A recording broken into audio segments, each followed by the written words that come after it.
If you were ever in Philadelphia, perhaps you could attempt to find 1316 Callowhill Street.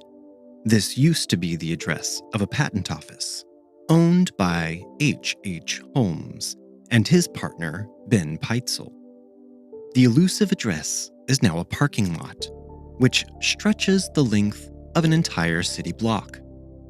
Just across the road stands the North American Building, but there used to be a station servicing the Philadelphia and Reading railroads.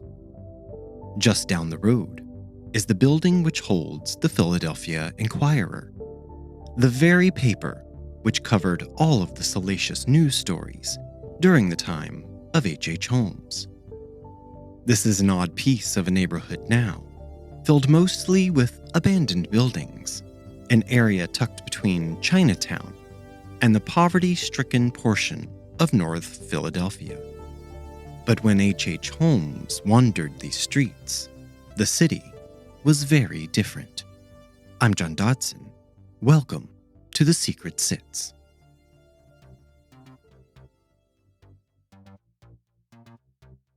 Philadelphia, during the early 19th century, was the largest and wealthiest city in the United States. The glamorous city was built with white marble-clad buildings and cobblestone streets teeming with traffic. It was the Paris of the Americas, and it quickly became the political center of the nation.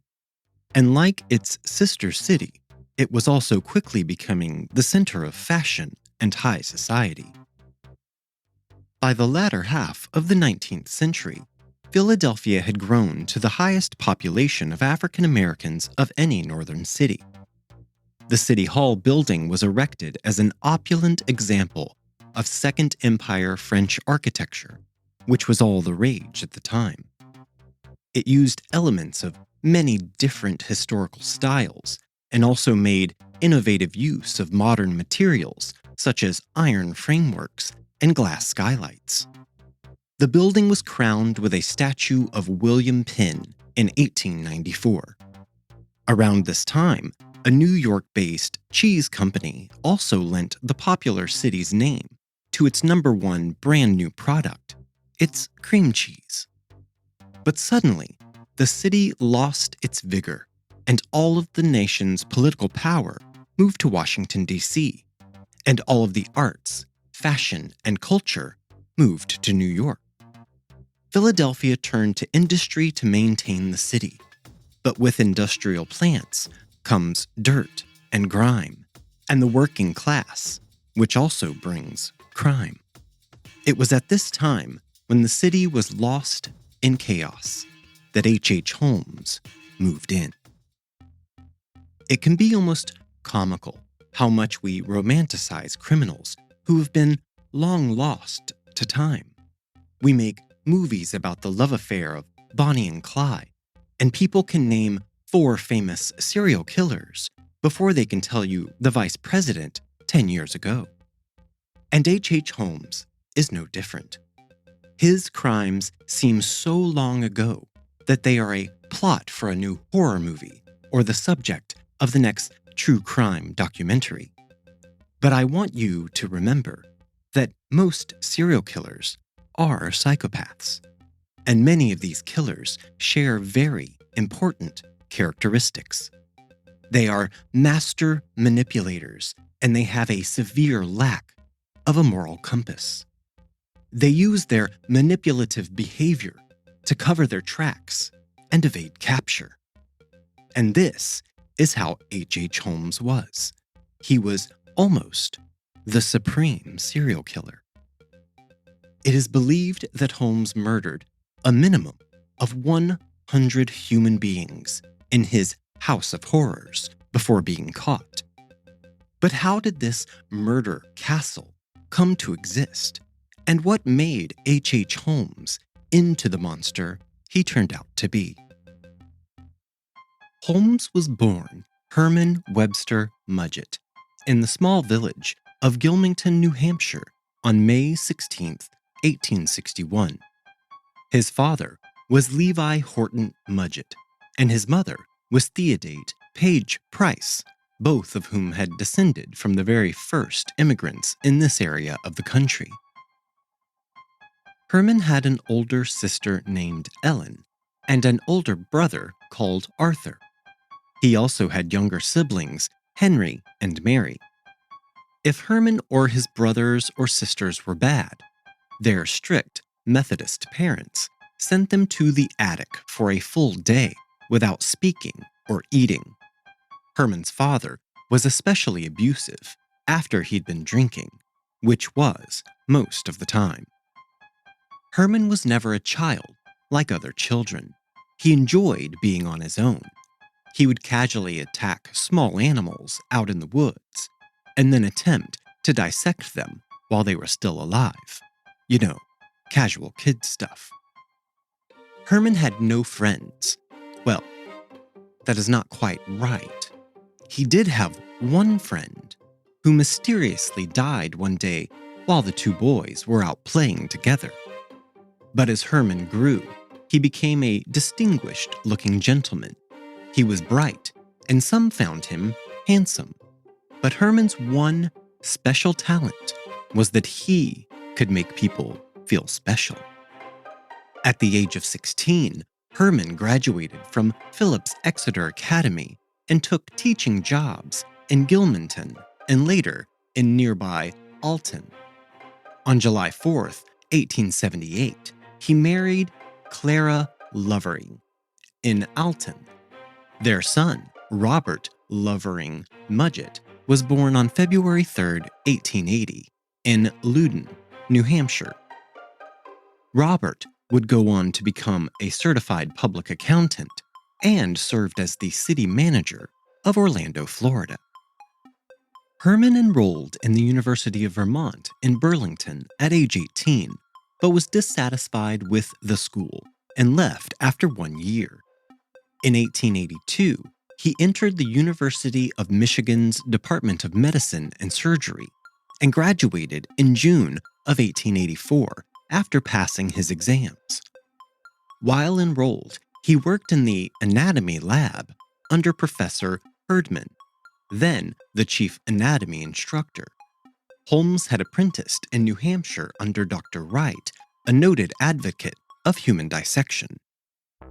Housemates described Herman as treating Clara violently, and in 1884, before his graduation, she moved back to New Hampshire and later wrote that she knew little of Herman afterwards. After he moved to Moore's Forks, New York, a rumor spread that Holmes had been seen with a small boy who later disappeared. Holmes claimed the boy went back home to his house in Massachusetts. No investigation took place, and Holmes quickly left town. Right before moving to Chicago, he changed his name to Henry Howard Holmes to avoid the possibility of being exposed by victims of his previous scams. He obtained a job as a keeper at the Norristown Asylum, which is now the Norristown State Hospital, but he could not handle the terrifying things he saw on this job. So he left and took a position at a local drugstore instead. After hearing that a customer he had prepared a prescription for had died, Herman once again decided to leave town. In late 1886, while still legally married to Clara, Holmes married Myrta Belknap in Minneapolis, Minnesota. He filed for divorce from Clara a few weeks after marrying Myrta, alleging infidelity on Clara's part. The claims could not be proven and the suit went nowhere. Surviving paperwork indicated she probably was never even informed of the suit. In any case, the divorce was never finalized, and it was dismissed June 4, 1891, on the grounds of want of prosecution. Holmes had a daughter with Myrta named Lucy Theodate Holmes, who was born on July 4, 1889, in Englewood, Chicago, Illinois. Lucy would go on to become a public school teacher. Holmes lived with Myrta and Lucy in Wilmette, Illinois, and spent most of his time in Chicago tending to business. Holmes married Georgina Yoke on January 17, 1894, in Denver, Colorado, while still married to both Clara and Myrta. Holmes moved to Inglewood, Illinois, which is just outside of Chicago, and took work as a pharmacist at Elizabeth S. Fulton's drugstore at the northwest corner of South Wallace Avenue and West 63rd Street in Inglewood. He quickly proved his worth, and the people of the town were impressed with his medical knowledge and also his prowess around the ladies. Soon the pharmacy would be filled with women who had no need of the pharmacy. They simply wanted to be in Holmes' company. The woman who owned the drugstore sold it to Holmes after her husband passed away under mysterious circumstances, and she never received any payments from Holmes. She filed a lawsuit against him for the money, but soon after that, she suddenly disappeared and was never heard from again. Holmes informed everyone that she had gone to visit family in California. In the fall of 1888, Holmes purchases an empty lot across from his drugstore at 63rd and Wallace, and he begins construction on a 2-story mixed-use building with apartments on the top floor and a retail space on the ground floor. At this same time, across the Atlantic Ocean, in London, Jack the Ripper began murdering women and terrorizing the city. Holmes served as his own architect, and it took 2 years to construct the building to his specifications. And when it was finished, Holmes marketed it as a boarding house for young, single women. But some who came to stay in this house would never get the chance to leave. A creditor of H.H. Holmes, named John de Brule, died of a stroke on April 17, 1891, in the drugstore. It is unknown if Holmes was involved with his demise. When Holmes declined to pay the architects or the steel company, Etna Iron and Steel, they sued him in 1888. Holmes' building was the talk of the town. It was so large and opulent looking that everyone started referring to it as the castle. In 1892, he added a 3rd floor, telling investors and suppliers he intended to use it as a hotel during the upcoming World's Colombian Exposition in 1893. Though the hotel portion was never quite completed, in 1892 the hotel was somewhat completed with 3 stories and a basement. The 1st floor was the storefront area, holding a pharmacy, a blacksmith shop, a jewelry store, a barber shop, and a restaurant.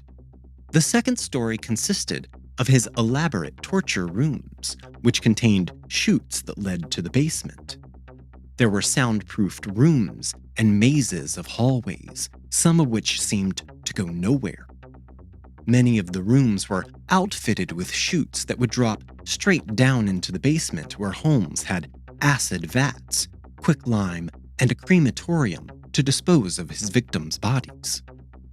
The 3rd floor held more apartment rooms, including Holmes' own bedroom.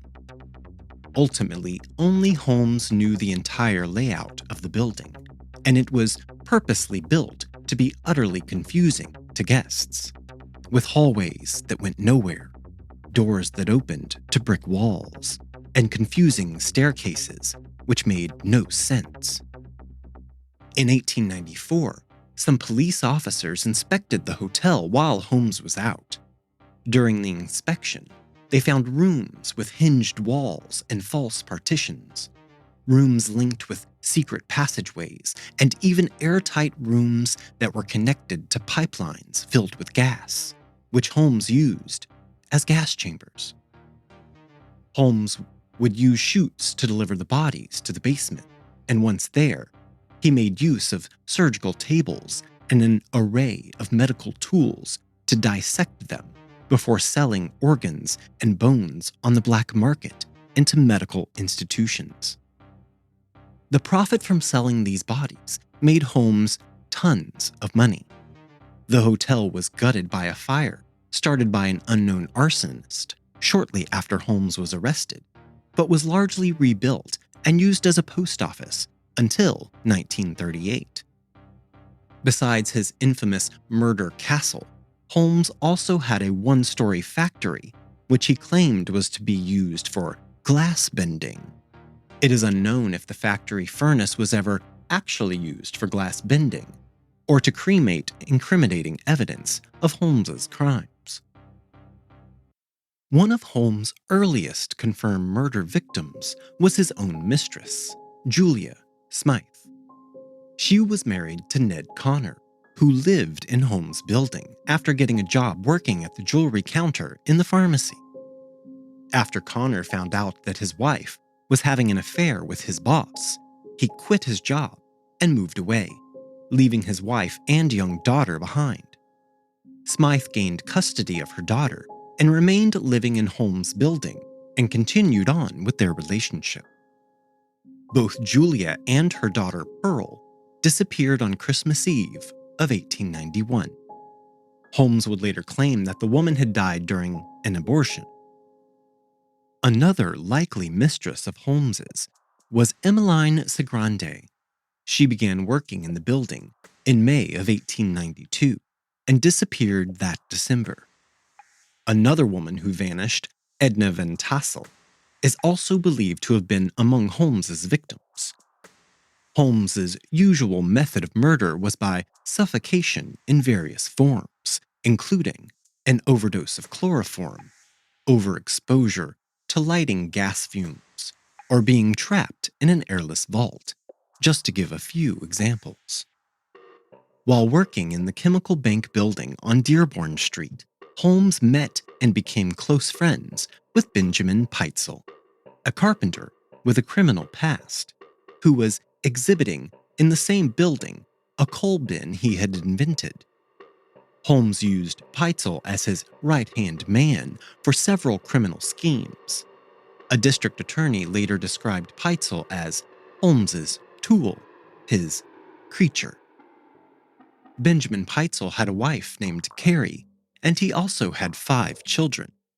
Desi, the oldest at 17, followed with Alice, Nellie, Howard, and their new infant son, Wharton. On May 1st, 1893, the World's Colombian Exposition was held in Chicago. This was a gigantic, monumental fair spanning over 600 acres. Over 20 million people from around the world would attend this World's Fair. The fair would be held from May 1st until October 30th. Holmes spent the time to update his rooms on the 3rd floor of his building to attract fair-goers.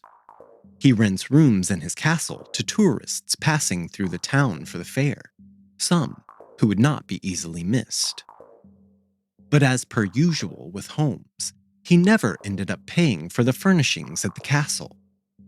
After not being paid, furniture suppliers found Holmes was hiding their materials, for which he had never paid, in hidden rooms and passages throughout the building. Their search made the news, and investors for the planned hotel pulled out of the deal when the jeweler in the building showed them the articles. In early 1893, a one-time actress named Minnie Williams moved to Chicago. Holmes claimed to have met her in an unemployment office, though there were rumors he had met her in Boston years earlier. He offered her a job at the hotel as his personal stenographer, and she accepted. Holmes persuaded Williams to transfer the deed of her property in Fort Worth, Texas, valued at approximately $40,000, to a man named Alexander Bond, which was an alias of Holmes. In April of 1893, Williams transferred the deed, with Holmes serving as the notary. Holmes later signed the deed over to Pitezel, giving him the alias Benton T. Lyman. The next month, Holmes and Williams, presenting themselves as husband and wife, rented an apartment in Chicago's Lincoln Park. Minnie's sister Annie came to visit, and in July, She wrote to her aunt that she planned to accompany brother Harry to Europe. Neither Minnie nor Annie were seen alive after July 5, 1893. Holmes had an entrepreneurial spirit. Based on his former medical education and his connections, he was able to sell skeletons to medical labs and schools. He, and sometimes a hired assistant, were accused of stripping the flesh off of bones and bodies, dissecting them, and preparing the viable skeletons. The rest of the remains would be tossed in pits of lime or acid, effectively breaking down the remaining evidence. With insurance companies pressing to prosecute him for arson, Holmes left Chicago in July of 1894. He reappeared in Fort Worth, where he had inherited property from the Williams sisters. At the intersection of a modern-day Commerce Street and 2nd Street, here he once again attempted to build an incomplete structure without paying his suppliers or contractors.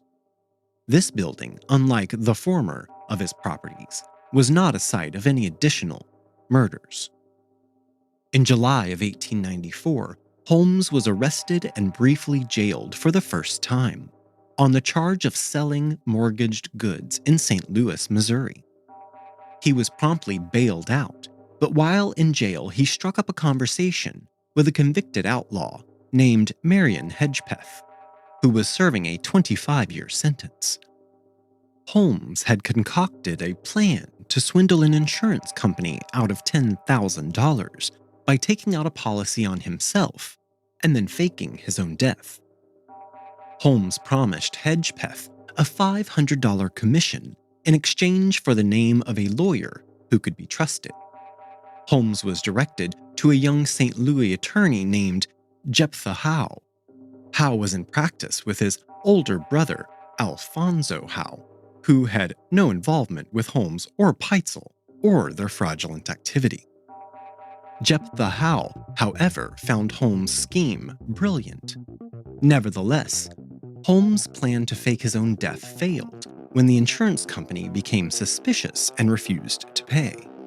Holmes did not press the claim. Instead, he concocted a similar plan with Pitezel. Pitezel agreed to fake his own death so that his wife could collect on a $10,000 life insurance policy, which she was to split with Holmes and Jephthah Howe. The scheme, which was to take place in Philadelphia, called for Pitezel to set himself up as an inventor under the name B.F. Perry, and then be killed and disfigured in a lab explosion. Holmes was to find an appropriate cadaver to play the role of Pitezel. Instead, Holmes murdered Pitezel by knocking him unconscious with chloroform and setting his body on fire with the use of benzene. In his confession, Holmes implied Pitezel was still alive after he used the chloroform on him, but before setting him on fire.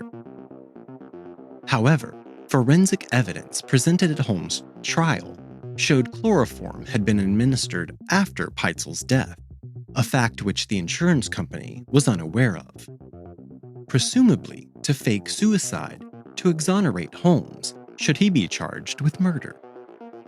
Holmes collected the insurance payout on the basis of the genuine Pitezel corpse.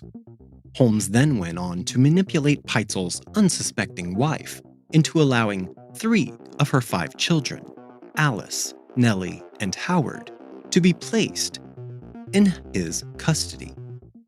The eldest daughter and the baby remained with Miss Pitezel. Holmes and the 3 Pitezel children traveled throughout the northern United States and into Canada.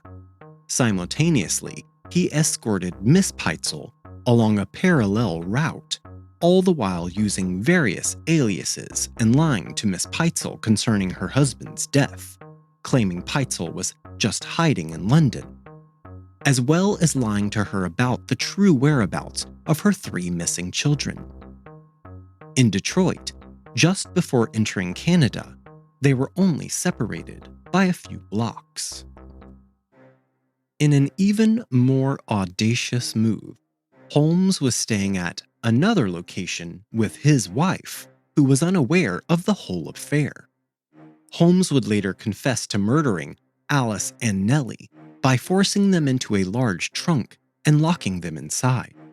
He drilled a hole in the lid of the trunk and put one end of a hose through the hole, attaching the other end to a gas line to asphyxiate the girls. Holmes buried their nude bodies in the cellar of his rental house at 16 St. Vincent Street in Toronto. This home and address no longer exist, St. Vincent Street having long since been realigned into part of Bay Street. Frank Geyer, a Philadelphia police detective assigned to investigate Holmes and find the three missing children, found the decomposing bodies of the two Pitezel girls in the cellar of his Toronto home. Detective Geyer wrote, "The deeper we dug, the more horrible the odor became, and when we reached the depth of 3 feet, we discovered what appeared to be the bone of the forearm of a human being." Geyer then went to Indianapolis, where Holmes had rented a cottage. Holmes was reported to have visited a local pharmacy to purchase the drugs with which he used to kill the young Howard Pitezel, and a repair shop to sharpen the knives he used to chop up the body before he burned it. The boy's teeth and bits of bone were discovered in the home's chimney.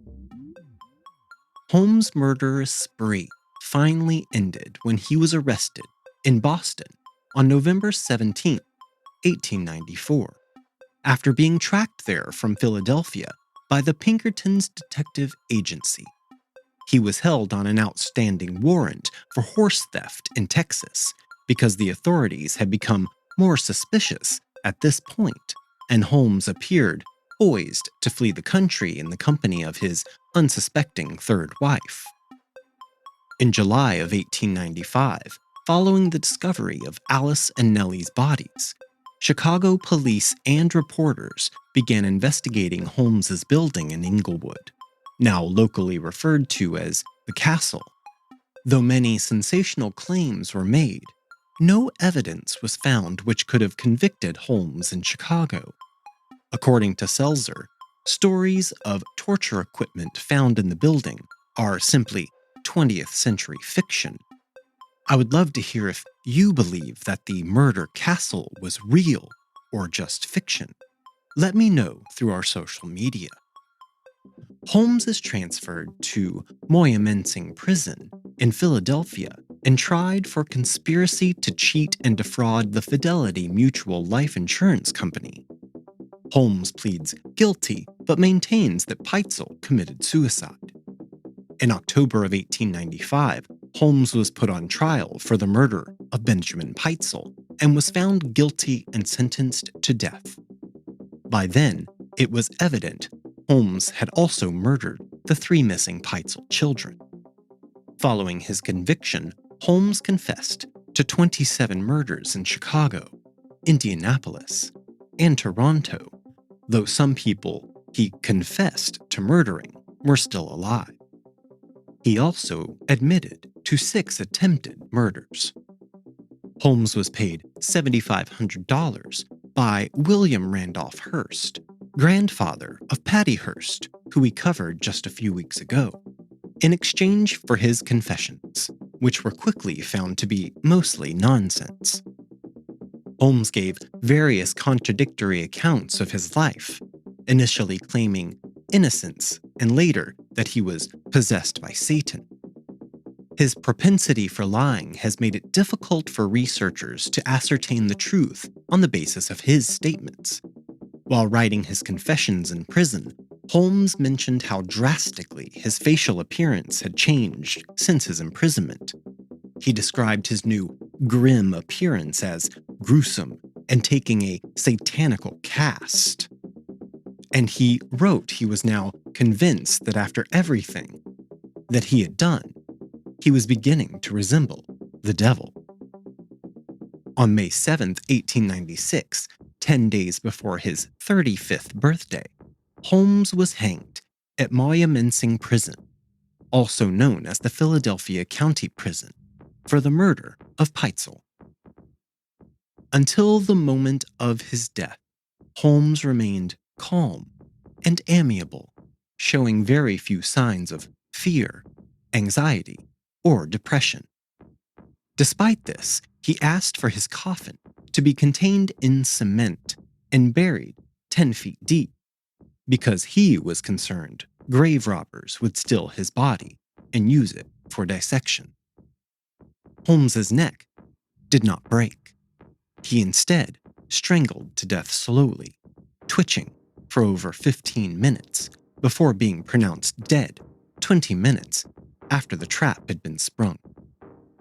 Upon his execution, Holmes's body was interred in an unmarked grave at the Holy Cross Cemetery, a Catholic cemetery in the Philadelphia western suburb of Yeadon, Pennsylvania. On New Year's Eve, 1909, Hedgepeth, who had been pardoned for informing on Holmes, was shot and killed by police officer Edward Jabrerick during a holdup at a Chicago saloon. On March 7, 1914, the Chicago Tribune reported that with the death of Patrick Quinlan, the former caretaker of the castle, the mysteries of Holmes's castle would remain unexplained. Quinlan had committed suicide by taking strychnine. His body was found in his bedroom with a note that read, "I couldn't sleep." Quinlan's surviving relatives claimed he had been haunted for several months and was suffering from hallucinations. The castle itself was mysteriously gutted by a fire in August of 1895. According to a newspaper clipping from the New York Times, 2 men were seen entering the back of the building between 8 and 9 p.m. About half of an hour later, they were seen exiting the building and rapidly running away. Following several explosions, the castle went up in flames. Afterwards, investigators found a half-empty gas can underneath the back steps of the building. The building survived the fire and remained in use until it was torn down in 1938. The site is occupied by the Inglewood branch of the United States Postal Service. In 2017, amid allegations Holmes had in fact escaped execution, Holmes's body was exhumed for testing, led by Janet Monge of the University of Pennsylvania Museum of Archaeology and Anthropology. Due to his coffin being contained in cement, his body was found not to have decomposed normally. His clothes were almost perfectly preserved, and his mustache was also found to be intact. The body was positively identified by his teeth as being that of Holmes. Holmes was then reburied. As of 2019, an adaptation of The Devil in the White City, with Martin Scorsese and Leonardo DiCaprio attached as executive producers, is in development with Paramount TV and Hulu. Though it is initially reported in 2015 to be a feature film starring DiCaprio, once Hulu agreed to a partnership with Paramount, the project was announced as a series, with no confirmation of whether Scorsese or DiCaprio would actually direct or star in it, respectively. As of 2021, production has yet to commence. So this was the story of H.H. Holmes, coined as possibly the first serial killer in the United States of America. But just like with so many cases, the details are obscured by history, and today, we are not sure if we know the whole story. Please send us your case suggestions through our social media or on our email at thesecretsitspodcast@gmail.com. I'm John Dodson. This has been The Secret Sits. Audio engineering by Gabriel Dodson. Original artwork provided by Tony Lay.